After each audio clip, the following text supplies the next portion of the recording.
ताज्या घडामोडी आणि नवीन बातम्या पाहण्यासाठी आमचं मी साक्षीदार हे चॅनल सबस्क्राईब करा.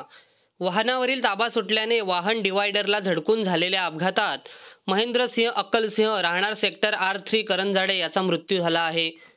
या अपघाताची नोंद पनवेल शहर पोलीस ठाण्यात करण्यात आली असून पोलीस अधिक तपास करत आहेत. 4 जानेवारी रोजी माणघर गाव हद्दीमध्ये JNPT ते पनवेलकडे येणाऱ्या लेनवर पुलाच्या शेवटी मोटरसायकलचा अपघात झाल्याची माहिती पनवेल शहर पोलिसांना मिळाली.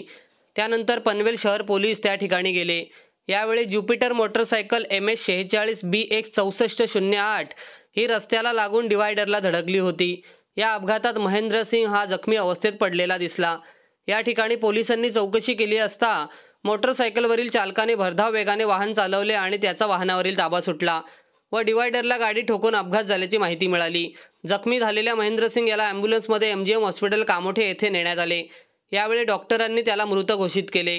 या अपघाताची नोंद पनवेल शहर पोलीस ठाण्यात करण्यात आली असून पोलीस अधिक तपास करत आहेत.